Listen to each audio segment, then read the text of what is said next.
Hi, good afternoon, everyone. Good afternoon, everyone. Hey, I have some conflict based on agenda I'll drop. Like, I have to present something internally.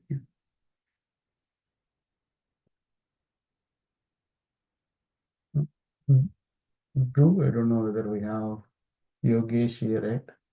Is the agenda is like continue the in-band fault management update doc? Drew? As far as I know, that was what I was thinking. It looks like Anil is out, so it looks like we may, like we can try to review the doc and close some comments, but that may be the best we can do. Okay, I have some conflict, Drew. Like, please cover. Like, I know you're anyhow discussing that. I'll drop off. Okay. Okay. And Rama, what I may do is just I would like maybe I'll mention the thing that I talked to Vilas about today. Okay. We're thinking about creating a CPAR record that's the output of the analysis that goes back to the BMC. And this meets a concern that Anil had. So I'll talk about the concept at 10,000 feet maybe, and just get like I would like to introduce the idea. I'll write the idea up more based on your folks' feedback, and then bring it back here and do something more formal. But if it's okay with folks, I'd like to introduce a new concept to y'all.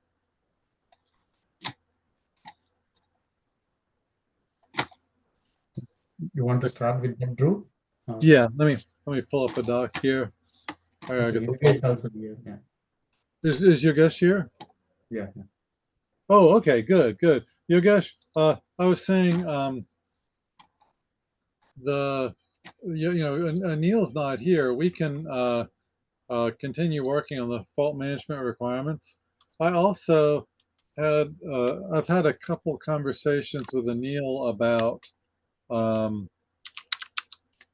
his concerns with like analysis versus decoding, and we came up with kind of an action item to get together and talk about analysis output. And I talked to Vilas about it today, and Vilas had an interesting suggestion. And I was thinking I might float that suggestion by people, and then just get a little bit of feedback, and then write that up in a little bit more detail if people are okay with the idea. Hey, and welcome, Heinz. I didn't see you. That's awesome. It's been too long since I've talked to you. Hey, Drew. Yeah, it's been a while. Just here Heinz is listening an awesome Google engineer in. who I worked with. So he's a fault management guy. So usually we introduce new people, but so since this is your first time, I thought I'd introduce you. Cool. Hey, hello, everyone. Yeah, talking of introductions, welcome, Heinz. And we also have Anya here now with a new hat. I don't know. Yeah. Introduced already. Yeah. Hey, Tanya. Yeah, we worked a couple of times in different hats. last, last 3 years. Yeah, working with you different. Yeah, I know, Tanya. Your name keeps coming up. It's like you're everywhere. But we can't hear you, by the way. Yeah, Dania, you're not coming through. And also, Bijan, I think you also joined like kind of mid call last time, so we did not get to introduce you also. Hi. If anyone doesn't know me, I'm CTO here at OCP. Good to meet everyone. Oh, awesome! Okay. We're glad to have you. Wow, this is okay. I hope we're not in trouble. No, not at all. This is something I'm interested in, and I Yeah. had kind of a conflict before, but I had some time open up, so here I am. You know, Awesome. I was impressed last time you dive right in. You're like, you've been. It wasn't like your first time, right? So I'm a that's big mouth, so I'll talk. yeah, great. No, thank you. Very welcome. Okay. So, who else we have? V. Sridhar and Vilas, that's you. That's new login. Okay. All right then. Yogesh, Any? we are telling team like I have some conflict today. I'll drop off. Okay. Yeah. All right, Rama. We'll assign you some airs. Yeah. Drew will cover for me. You will take care. Now you have Drew, right? Good, good, good. Okay. No, I think I was also wondering just today about that the green box, which has decoding slash analysis. Yes, I agree with that. I was tempted to put a comment there, but I think let's hear what you had to say about that. Yeah. Well, and so in context, my conversation with Vilas was, and this happened at the Global Summit. And we just, I think Vilas has been tied up, so we haven't gotten together yet. But his comment was, Drew, we need standard CPERs because I need to do fast actions. And I probed and I'm like, fast actions? Because you're worried that this green box takes, if the decoding takes 10 milliseconds and the analysis takes 20? And it was like, no, I need to do it in a different place. And I'm like, do you really need to do it in a different place? And we started talking about it, and we realized that we both had the same problem. And that is that when the analysis tool concludes something, we want to take action. And there are basically two things that can come out of that. One is that you decide to replace a part. You might dance a part or reseed a part or replace a part, but that would be some interaction with the hardware. You're like taking something out or putting something in. Um, the second thing that might come out of analysis is a RAS action. So driving post-package repair back to the platform is a pretty common one we talk about. But then when we've talked about that in the past, we've said, well, it would just happen. But what Neil was saying he needed was something. I don't know if you can see my cursor, but something out of the green vendor decoding analysis tool that was standard, so that when a new analyzer came, he didn't have to totally rewrite everything. And it doesn't mean that we're going to say, well, you always report an uncorrected memory error this way. But it may be that we say, here's the name of the error, and here's the general subsystem that it was found in. We may come up with, I don't know what that is. We'd have to discuss what that meant. But we could say some very high level things. And one of the things Anil wanted to know was, should I get off the node? And they were making that decision based off of the type of the error and severity. And so we could do something like that. We could have standard analysis output. It's the name of the error, the severity of the error, and is there a RAS action? Is there a service action or repair action? And make life much simpler for everyone that wants to integrate a new analyzer. And so Vilas and I talked about that today. And Vilas, you can keep me honest here, but we talked about, well, if you look at a CPER record, a CPER record gives you data about where the error came from. So imagine that we have the RAS API. My dreams are coming true. I'll be pinching myself when this happens. But we have an NVIDIA GPU, an Intel accelerator, and an AMD CPU, all in the same system. And maybe we even have multiple GPUs and multiple smart NICs. So we're going to get CPERs out of pipeline that we process and presumably out of band, for is what I care more about, and we'll analyze them. But when we decide that we want to take a RAS action, we've got to get that message back to the endpoint on the left that sent it. So if GPU1 sent an error log and we want to take an action on GPU1, the analyzer would say, well, here's the GPU I want to act on.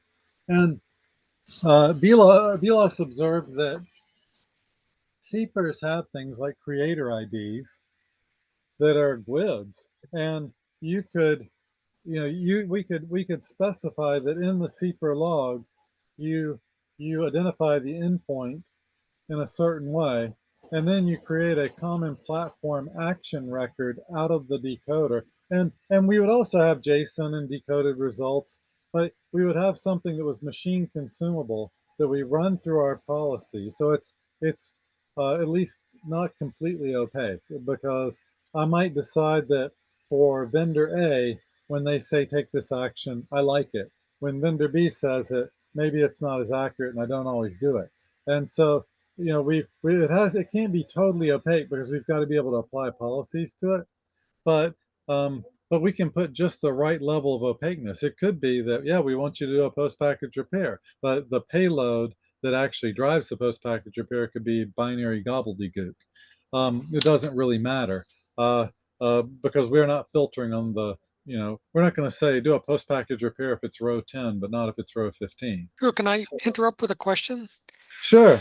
You seem to be mixing the data that's being transmitted and the policy decisions that are being made. Not at all. So, but go ahead. Show me where I can clear that up. This is not. I'm saying act on data, but the action isn't the data that was sent to the CPER. Right. The CPER contains a lot of information. Fundamentally, it's where you detected an error, not necessarily where a problem happened, but they're often the same. And so that'll go up to some analysis tools, and a policy decision will be made based on either very simple algorithms or much more complex, looking up in databases, who knows what. Yeah, it can be whatever. Okay, and then you send down essentially what's a command, right? It might be more complex than that, but you're sending down some instructions to do some reconfiguration or online repairs or put out a message to the console, who knows what. We call those RAS actions, and they can be any of that. Yeah. Okay, so you're not saying anything more than that, right? Because the way you're talking, it sounds like the CPER and the information that's being transmitted have some sort of secret sauce in them, but there's no secret sauce. It's just data, right? That's right. I guess what I would say though, gosh, my screen scrolled on me suddenly, or someone pasted something. Let me get back to that picture. But the RAS action, when we talk about this, gosh, I don't know what happened. The RAS action can be proprietary. I think that picture just got deleted. Did someone do that? Who deleted it? I don't know. Here, I undid. I don't know what happened, but we're back.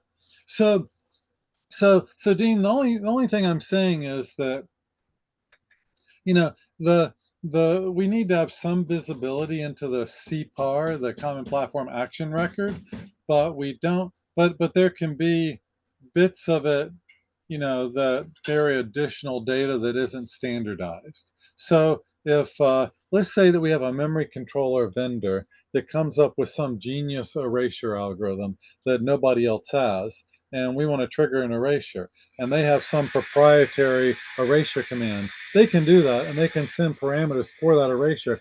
It isn't necessarily that it's secret to the people that know about it, but it's but basically what we're saying is that the messages coming to the analyzer and coming out of the analyzer can be at least partially opaque, not hidden from us in the sense that they're hiding secrets, but hidden from us in the sense that I don't have to rewrite the pipeline back to the machine every time someone creates a new action. Okay, so I agree with all that. So my translation is those messages can carry implementation specific details.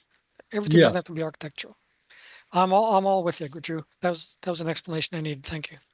And that's really the heart of this whole idea, is that we want to enable people to innovate, but we the pipeline is not where the magic occurs, right? So, Drew, question on where did we land on defining RAS action? Was that human generated, or was RAS action internal to the hardware and software? I forget. RAS action is something software can drive, Okay. and then repair action is something that I would say human, but maybe a robot, but it involves messing physically with the system. Oh, okay, but so I think the post-package repair is kind of a poster case for some designs might enable post-package repair automatically when some certain pattern is hit and just issue a post-package repair command.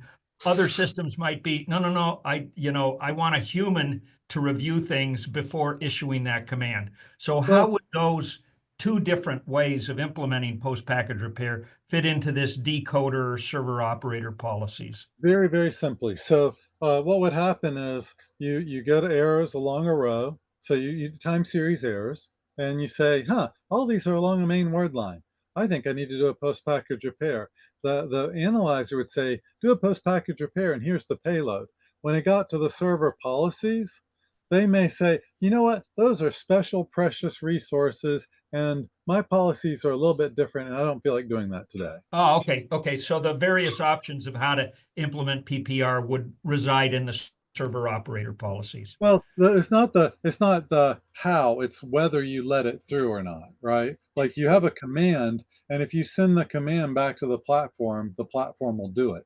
And if you want to, so you have this command that you got, and if you want to send an email to an operator and say, type this redfish command to do the post-package repair, you can do whatever you want to in the policies, but it's still this error back, whether it's manual or automated. Right? Okay. The server operator decides how they want to react to things that the analyzer said.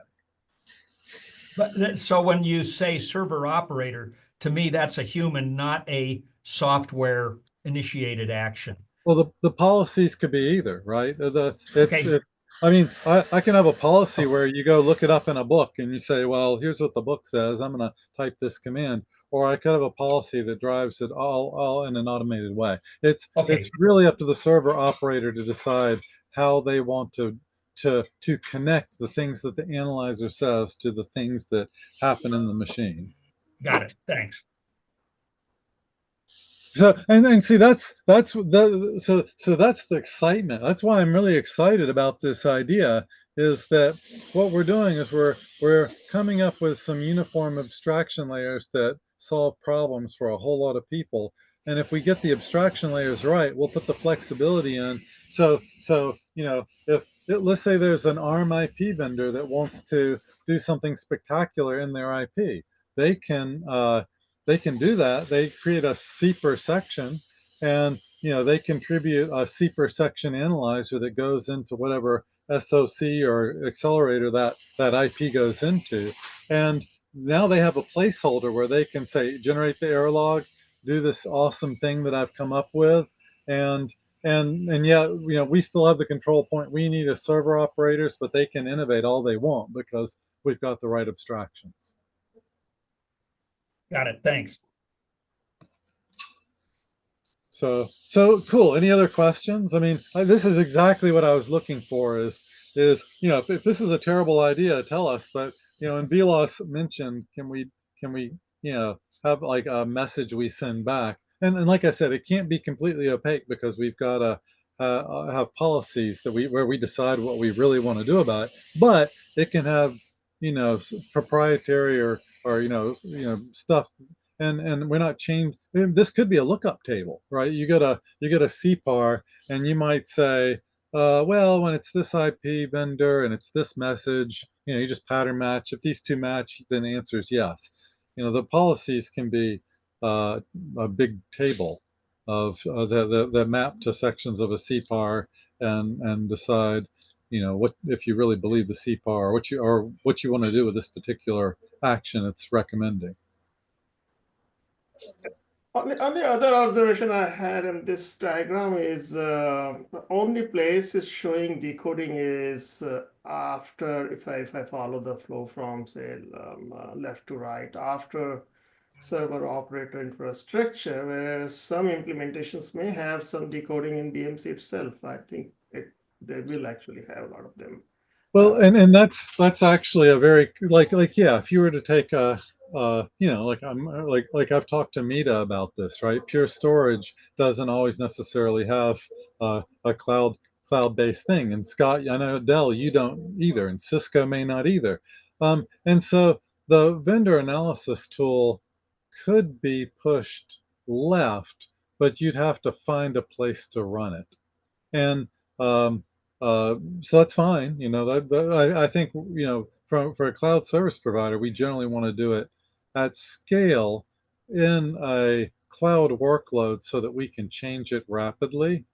And I would recommend to folks that we get to a certain level of refinement here, but once we've got this working and up, I think put the analyzer wherever you can find the resources to run it. That's your call. And then the server operator policies, all of this could get pushed into a super BMC, and you know, it could be the Dell operator policy. It could be the Dell policy because, you know, like Dell or Pure Storage, you're on the hook to pay your warranty costs, and so you need to make a price, performance, risk trade-off, and to manage your warranty costs and manage your overall customer experience. So this could be moved somewhere else if it needed to be, but I recommend not doing that initially while we cut our teeth, because I have a feeling this green box is going to iterate rapidly, more rapidly Yeah, than. so this is again the same problem we have at OCP also, right? The implementation is specific diagrams. This is one high-level representation. We pretty much need like 3 representations of it. One is hyperscaler fleet level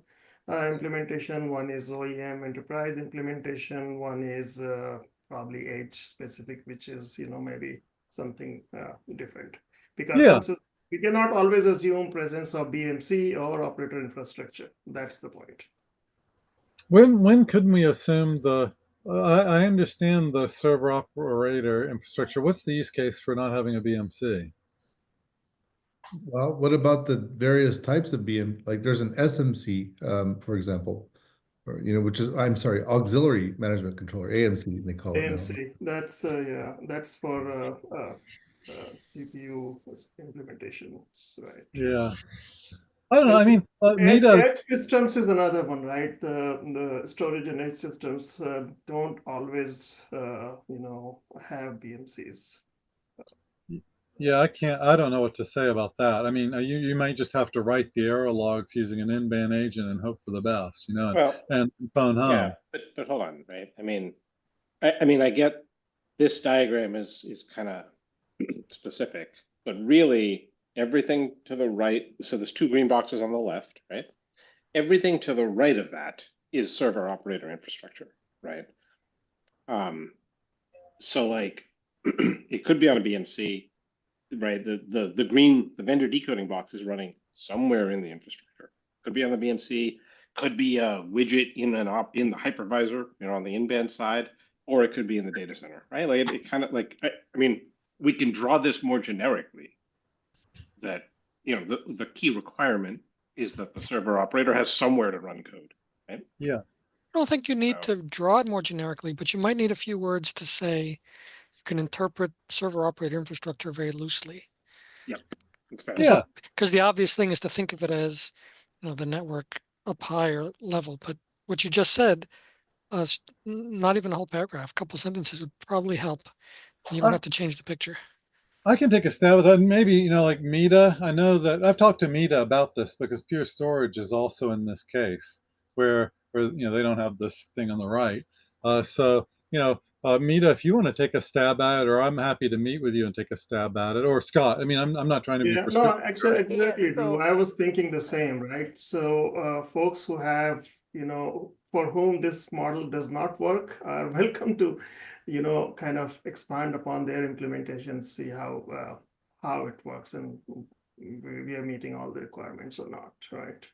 Yeah, I think Mita was going to say something. Mita, Yeah. I was just going to quickly say, I mean, I think it's the same discussion we had, Drew, for the FM spec when we yeah, were it looking at is that. exactly. Yeah, And basically, I think that same sort of solution can be pulled in here where we just said that this is one implementation and there can be others, but this version of the spec is going to focus on this until we have it fully specced out. And I think it makes sense to at some point to start looking at a little bit of the implementation, because that feeds back into the spec, the next version of the spec. And so if yes. we go too far in the horizontals right now, we may, as soon as we start implementing something, find that every single one of them was, not like optimal or whatever, right? So Yeah. it's fine to come up with one basic solution and then iterate on that. And so maybe we can put a note into that effect, Mita, and just say that we know that this is not going to, that we're going to need to alter this for some solutions or something. So, yeah, I agree. My question is, on the analysis tool, wouldn't you not define kind of an abstraction interface at that level? And so that you can plug in anything on the left, and as long as it, cooperates with the abstraction layers, you're fine on the right? That's what the RAS API is. The RAS API is working on standardizing that in the BMC and outside the BMC, and so then you have to just figure out how you're going to plug this into your implementation. The trick initially is going to be that if I need 90 days worth of CPR records, can the typical BMC do that today? I don't know, maybe not, but it could be that if I was let's say I was a It's server bad policy, by the way. well, it could be a server vendor that says, I'm going to have a rack manager for my machines, and the rack manager is a little teeny appliance and it does the analysis. I don't know. There are lots and lots and lots of different ways to slice it. And so I think if we just put something that this is geared towards cloud service providers, but that, other use cases will in the future will alter this to meet other use cases, and that we intend this to be adapted to use cases where we don't have a cloud scale analysis tool. That's fine, right? I mean, and I think that's kind of what Mita was saying. Oh, Amy, you were going to say something? Yeah, I just wanted to also get some opinion on the other side of things, right? We are introducing these abstractions with respect to error reporting and analysis kind of managed by the vendor. It kind of reduces the visibility of what kind of faults are happening in the hardware, and there could be system disruptions, but the analysis tool doesn't trigger out a fault. Well, So how can we? yeah, I can answer that. It's actually richer because today uh, there are thousands of pages of registers and we don't know what to collect. But if they're in the CPR, just because the analyzer didn't find the problem, the odds are if the CPRs are rich enough, there'll be something in the CPR that we can use as a hint. So it's not really hiding anything. I think it makes it richer. It's kind of abstracting, like now, like from a engineering team at a CSP, we are not aware what kind of error formats are there in the registers. They are all plugged in ZPR. The analysis tool takes care of it. And if all we can see is, oh, there was a system disruption, a customer was impacted because of shutdown, but the analysis tool didn't trigger out a fault, and we are kind of clueless on how to address that kind of issue. Well, So I guess I want to repeat myself. You have the decoded CPR. So if the CPR was just abjectly incorrect and didn't have something, then yeah, you've got a problem. But if it was what I would say is every hardware error should be logged in a CPR. So if it was a hardware error, then yes, you would have a CPR, and the analyzer may not recognize it, but at least you have a bit set in a record somewhere, and you can go to the supplier and go, hey, supplier, bit 38 was set in this error register saying there was an error here, but your analyzer didn't explain it to me. What's going on? Right. So that's different, right? Error log, let's say there's a transient error which got logged, but the analysis tool didn't categorize it as a fault because probably they consider a transient fault leading to disruption, not a clear indication there's a hardware fault. That's an example, right? That can be true. And there's a system disruption. The analysis tool didn't trigger a fault, and we have to justify in a way that what caused the system disruption. So Yeah. only thing is a decode, and CPER record is the error log in a way. A decoded version may or may not cause a fault. That's right. And that's kind of what I'm showing in this drawing, and I need to paste this into some of our documents. But if you have multiple, I meant to fix this. This should be vendor B, Uh, uh, oh wow. So I'm making it worse. But so you have multiple analyzers, and they send decoded results. And what I would recommend you do is you capture the raw CPER, the decoded results, and the analysis results in whatever your infrastructure is. And then if you don't like the analysis, you at least can go back and look at the input data and then work with your supplier to figure out why you didn't catch it. Okay. Also, that's where you could have like different server operator policies based on what is found, you know, like earlier on, Drew was saying that for some vendor-specific fault analyzers, you may kind of decide not to take the recommendation, and that's based on previous experience with the Yeah. error records that came out and the results that came out of the analyzer not like meeting what the server operator's idea of a repair was or action was. Yeah, and it could be even, you could even say, well, I got a decoded thing. And I mentioned AI to look for new signals because, I think one AI isn't magic, but it can look at a bunch of data and say, gosh, when I see some corrected error logs that look like this, I get a crash a little bit later. And, it might find a pattern that was hard for a human to see because of the sheer amount of data. And so, you might even, Amer, decide that I'm going to make my own analyzer based off of, some studies I did, and I'm going to, take action. I'll make my own analysis results based off the decoded data. So in 2017, I sold a startup that did something like this for telecom. And we built a tool, but it was not, the current, AI, it was ML, at that point. But Yeah. one interesting thing that came out of it was that, when you have accumulated faults, all error management platforms only look at them singly and say, yeah, this is one error. But Yeah. the ML could accumulate the faults and say, there's an impending failure. And so so it's very important to Yeah. track every single event. Let me say that. Yeah. Well, and here I've shown we are like in the fleet memory fault management effort, we are saying that what we want to do is look at time series data, because if you are going to understand what's going on in memory, we are passive observers, right? We see bits flips when the operating system wrote something to memory that didn't match how the memory could store it. So if the memory was stuck at 0 and we write a 0, we see nothing. So we have to kind of passively observe, and eventually someone might write a 1 and go, hey, there's an error, there's a stuck cell. And look, there's another stuck cell. And the only way you see that is by watching over time. So in fleet memory fault management, we're also trying to figure out how do we collect CPERs, and we need to bundle the CPERs up. And the analyzer, what it might do is it might say, okay, I'm going to look at the newest error.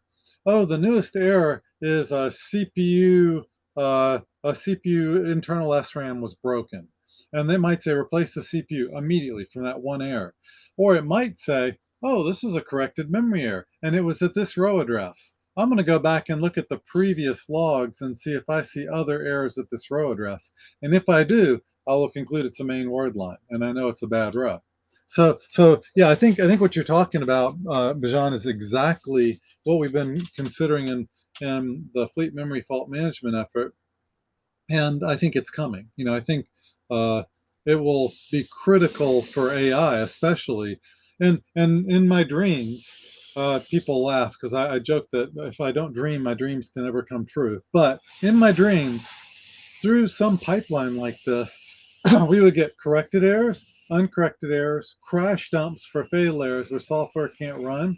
And then if we have the case Amer mentioned, where let's say that we have some really bizarre uh, error condition and we're going to do some debugging, I might enable a logic analyzer in the chip to collect a trace log. And in my dreams, those would also be a CPER that just comes up through this pipeline. Now, when the analyzer got the trace log, the analyzer might go, oh, this is a debug dump. I don't know, this is special. This is pass this data back to, the vendor that made this chip, and they'll tell you how to parse it. But that way, when I go back to the supplier, I can say, here's the whole series, here's the whole history of this chip, including debug dumps, including crash dumps, including corrected errors. And all of those things may be clues that help us uncover the root cause. So I guess I just want to maybe interject, right?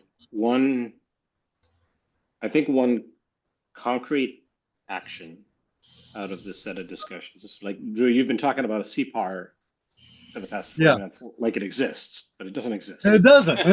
And these Right? ideas So, also need to be yeah, shared.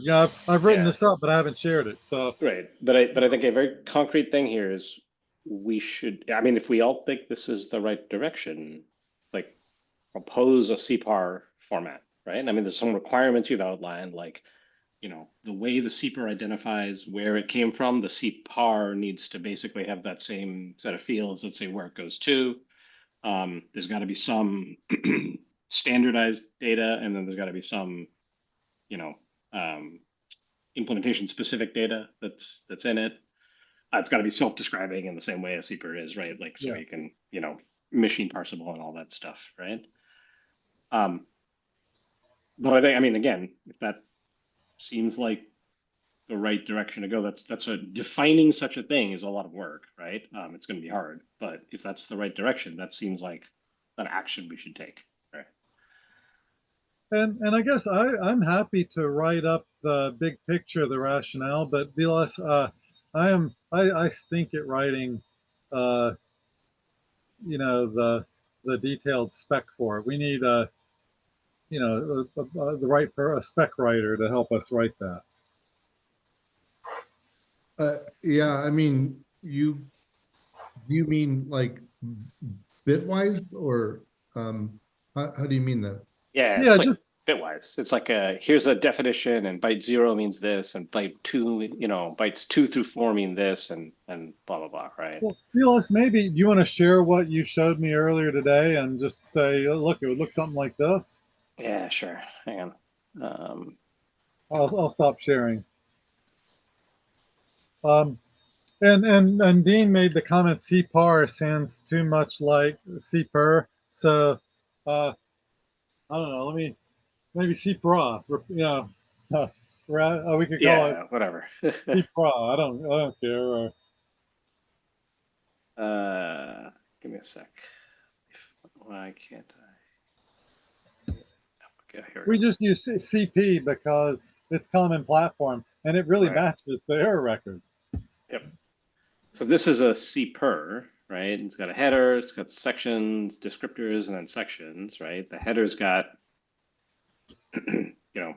signature, start, revision field, signature end, number of sections, the severity, right? So this is one of those like decoded things that's pretty standard. This is some bits that say whether the rest of this is other pieces of this are valid, and then a length. You got in here, it's got a timestamp, it's got IDs, right? So uniquely identifies the platform. The platform has multiple partitions.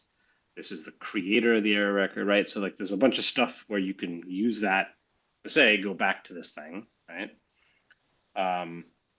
And then the type of error, right, or the type of notification here, right? And then, I mean, it goes on like this, right? But this is effectively the kind of thing that we'd want for a, action record.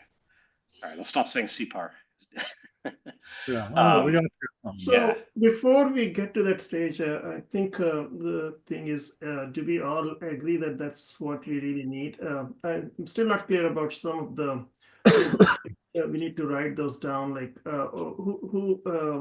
who's generating this record and what is difference between this record and CPAR? Could it be just a variant of CPAR, which is a lot easier thing to do with an additional section? Can we maybe have it written down? If you have already written down, then maybe we can review that and Yeah, see and what's the best action to take. that's a totally fair. And Yogesh, all we were doing today is introducing the concept, and yeah, we need to write it up. But we talked about it this morning.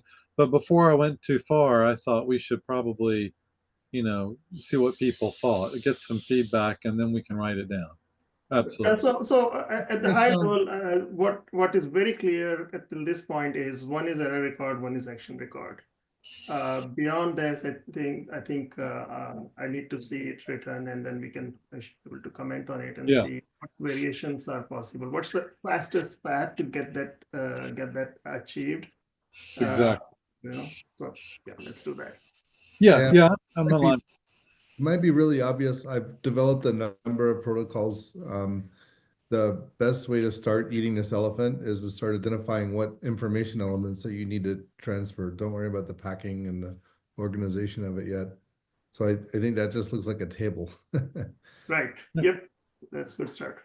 I agree. Okay. I mean, I think I'm happy to start something, and then we can have folks fill it in. And I'll put, I know if there's an error name, right, or there's an action name or something. So we can put a few things. I shouldn't have said error name. It's just an action name. So we can put a few things in it, and then let people fix it. And hey, Drew, one other thing that we you and I chatted about, but we might just want to talk about, and we don't have to decide this now, but in this action record, it can have the autonomous action. Well, I forget what you called it, the RAS actions, right? The autonomous RAS ones. actions and repair But actions. I think we could also have that action record enumerate repair actions, right? I actually think that might be just kind of interesting, because the repair action, while it may not go back to the node and be applied, may still need to traverse some amount of infrastructure to get to a person or a robot or whatever. Absolutely. Right. And in So- fact, I mean, you may need to drain work off of the machine so that you can, turn it off and not impact the customer. Yeah. You're absolutely right. And the other thing that I've also struggled with is that it's rare in my case. Well, sometimes it's easy. Sometimes you just say, "Oh, it's a bad DIM, replace the DIM." But even then, we get a lot of no-fault founds and have a lot of problems. What we may need to do at some point is say, "Gosh, are there multiple repair actions you try in order to fix this?" I don't know. So I think we'll uncover all of that as we try to standardize this. Yep. Okay, well, thank you for letting me run this idea by you all. I think, this is really exciting to me to get these abstraction layers put into place and to make it so that we solve problems in a very common way. And, I was talking to people about, I can imagine cases where, Oracle, Pure Storage, uh, Google, Microsoft are all providing error records back to the suppliers using standard formats from this infrastructure. And the suppliers are learning things. So, Microsoft benefits from things that Pure Storage learns, and Oracle figures something out and Google benefits, and vice versa. But what happens is, by sharing the error data in a common way and having a common set of analysis tools, then the supplier can put improvements in the analysis tool and in their product. And so, this seems like a kind of a step function in reliability. This are able to drive a step function in reliability that we've never been able to drive before. So to me, this is a really big deal, and I think that this is one of the most exciting things I've worked on. I hope you all feel that way, but this could change a lot. So I mean, I think I like Bijan's idea about just like, let's put a table together Start the about, table. how I'll to start. Okay, I'll you're gonna start start that? Yeah, I'll start something, and I'll copy some of these drawings into the document, and I'll document the idea at a high level, and then we can start baking it. Would you like me to put it in the same doc we're doing with Anil, or use a separate doc? Separate. I would Separate though. separate, yes. Yeah. Okay. Drew, I've sent something your way. Take a look at it. Oh, cool. Thanks, Jackson. Okay. Awesome. Okay, well, I think that was what I was hoping to cover today. We can go through the doc and try to clean up some of the in-band stuff, but I don't know. Does anyone want to do that? I'll pull it So up. I did spend about an hour this afternoon, cleaned up the first part, especially the low-hanging fruits. I think we kind of had to. The problem is every time we have 20 people staring at it, we never are able to close on things. So I think things that were thoroughly discussed and were totally, agreeable. I did clean up some. I did not really add anything, but we have 10 minutes. If you want, we can give 10 minutes back to everyone. Pick up next week. Okay, that sounds good. So I think, I'm sorry, it's a little noisy here because of the construction. But I think your proposal is, why don't we just all individually look at the beginning of the doc and the cleanups and then get back together next week? Yeah, that would be fine. Yeah, that sounds great. Thank you for doing that. Yeah, I could use 10 minutes today. Yeah, me too. Things are getting pretty busy. Okay. Shaker ready? No. I'm sorry? I thought Vilas may not be ready, but it's okay. Or he is already past Well, he's ready for a drink. Yeah. Yeah. I wish. Not tonight. I'm playing tennis soon, so. Oh, thank you, Jackson. That's a great start. Jackson sent me a start to the doc, so cool. I'll take what Jackson did. I'll copy it into the work in progress folder, and we'll pick it up. Yeah. Yeah. I also shared an email. This is a group broadcast email address. If someone wants to not have something that they want to share with the entire group, they can use it. It broadcasts to everyone who is signed up to Group.io. Best way to go. Oh yeah. Sounds good. And I'm negligent in copying some of my analysis concepts into the doc. So I'll put it in the CPAR doc because it kind of shows how CPAR might work. And if you all want to put it in different place later, we can clean it up and move the sections around as needed. But I think I really just need to get some information out to you. So I will get serious about copying the stuff over for you. So you can give me feedback about what I'm thinking. Later on, when you get down the path of building things, we could set up OCP repo too, GitHub repo, and that way it kind of gives a central repository we could all work from. Mm-hmm. Sounds great. All right. Well, hey, this is the highlight of my week. I'm excited, about what we're doing, and I don't know. This is a good way to end. So I'm like, I want to run away now while everything's great. Take care. See you soon. All right. Have a great week, everybody. Bye. Bye. Bye. See ya.